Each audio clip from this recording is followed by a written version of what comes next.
দুই উইকেটের কত পার্থক্য! একটাতে আয়নার মতো দেখা যাচ্ছে, আর একটা যেন অনেকটাই টিপিক্যাল মিরপুরের উইকেটের মতো। অর্থাৎ কিছু কিছু জায়গায় যত পায়ের ছাপ পড়ছে তত কালচে রং ধারণ করছে।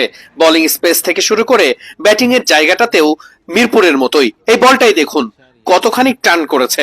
উইকেটের উপরে শুকনো ঘাস ছিটিয়ে তার উপর বারবার রোল করে তৈরি করা হয় এই ধরনের বিশেষ উইকেট, যেখানে বল কিছুটা থেমে যায়, একই সাথে বল খানিকটা টার্নও করে, যাতে করে স্পিনাররা বেশি সুবিধা পেয়ে থাকে, যাকে বলা হয় একেবারেই টিপিক্যাল মিরপুরের উইকেট। শোনা যাক সেই আলোচনা।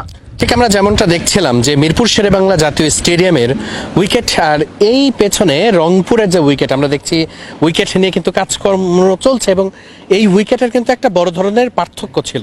আমরা যতটুকু দেখেছি যে এই উইকেট অনেক বেশি পিচ্ছিল্য করা ছিল, অনেকটা শানের মতো ছিল। সেই জায়গায় কিন্তু মিরপুরের উইকেট অনেকটা ব্যতিক্রম। আমরা জানি যে মিরপুরের উইকেটে বল অনেক টার্ন করে, অনেক বেশি লো হয়ে যায় এবং এটা কিন্তু খুব বড় একটা ফ্যাক্টর হয়ে দাঁড়ায়।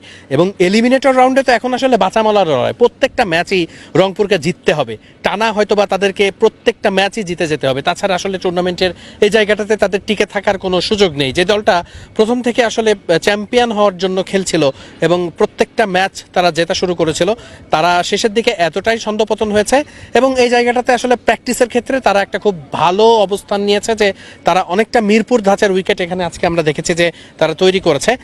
আপনারা যেটা এই ফুটেজের শুরুতেই দেখেছেন, আমাদের সঙ্গে আমাদের আরো একজন প্রতিনিধি শাওন, তিনি উপস্থিত আছেন। শাওন, আপনিও তো অনুশীলনটা দেখেছেন, এই আজকের কি একটু উইকেট বা প্র্যাকটিসের প্যাটার্ন, এটা কি মিরপুর ঘরানার সাথে মিল হয়েছে কিনা? প্রথমত রংপুর রাইডার্সের যে মাঠটা আছে, সেই মাঠের প্র্যাকটিস গ্রাউন্ডের যে উইকেটটা ছিল, আপনি যদি দেখেন একদম শারজার উইকেটের মতো চকচকে। আমি ওই দিন দেখছিলাম, একটা ফুটেজ নিয়েছিলাম, একেবারে যেন আয়নায় দেখা যাচ্ছে, আয়নার মতো, মানে একদম গ্লাসি উইকেট। কিন্তু আজকে আমি ইভেন তারা যখন টানা 4টা ম্যাচ হারে, এই হারের যে একটা তাদের যে একটা লাইন আপ শুরু হয়েছিল, এর আগেও তারা যখন এখানে প্র্যাকটিস করেছিল আমি সেম উইকেট দেখেছিলাম।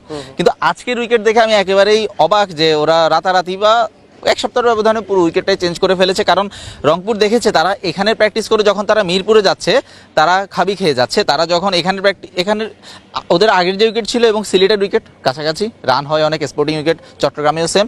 তো এই উইকেটের ফায়দাটা তারা সিলেট চট্টগ্রামে পেয়েছে। তারা টানা 8টা ম্যাচ জিতেছে, 1 নাম্বার ছিল।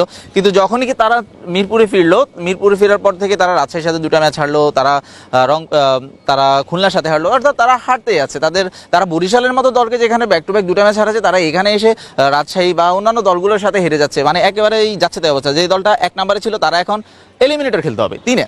তো তারা আসলে নিজেরাও আসলে বুঝতেছে না। কারণ আপনি এই উইকেটে খেলে, আপনি মিরপুরে এই উইকেট আপনি 200 রানের উইকেটে প্র্যাকটিস করে আপনি খেলবেন 130 রানের উইকেটে, সেটা আসলে এই ব্যাটারদের জন্য আসলে অনেক টাফ। সেটাই আর কি আজকে তারা মনে হয়েছে যে এই প্যাটার্নের উইকেটটা এখানে তৈরি করেছে। হ্যাঁ, তো মিরপুরে আমি মাঝে দেখেছি ওরা যখন ছন্দপতন হয়েছে, তারা মিরপুরে যে একাডেমির মাঠের উইকেট আর মিরপুরের মেইন মাঠের উইকেট দুটোই তো কাছাকাছি, তো ওখানে গিয়ে প্র্যাকটিস করেছে। আজ হয়তো বা স্লট এরিয়া থাকে বা নিজেদের মতো মাঠটা প্রিপেয়ার্ড হয়েছে, তাই এখানে প্র্যাকটিস করেছে। কিন্তু একেবারেই রংপুর যখন কোণঠাসা হয়ে গিয়েছে, একেবারে তারা উইকেট চেঞ্জ করেছে, তারা মিরপুরে প্র্যাকটিস করা শুরু করেছে। এটা খুব ভালো মুভ তাদের জন্য। কিন্তু দলটার প্ল্যানিংটা ভালো, যে নিজেদের মাঠেই প্র্যাকটিস করলাম, নিজেদের গ্রাউন্ডে প্র্যাকটিস করলাম, মিরপুরের উইকেটের লেভারেই প্র্যাকটিসটা করলাম। সেটাই আসলে রংপুরের প্র্যাকটিস, হয়তো বা রংপুর সর্বোচ্চ চেষ্টাটাই করছে। তবে শেষ পর্যন্ত মাঠের খেলায় রংপুরকে এখন জেতা ছাড়া কোনো উপায় নেই। ওই যেটাকে বলা যায় যে দেওয়ালে পিঠ থেকে যাওয়ার মতো সেই সিচুয়েশনটায় এখন রংপুর রয়েছে। এখানে বিদেশি নতুন ক্রিকেটার আসবে কি আসবে না, এরকমও অনেক সমীকরণ আছে। সব কিছু মিলিয়েই মাঠের খেলায় রংপুর ভালো করতে পারে কিনা এখন সেটাই দেখার বিষয়। বসুন্ধরা স্পোর্টস কমপ্লেক্স থেকে ওয়াহিদ মুরাদ এবং আমার সঙ্গে রয়েছেন শাওন।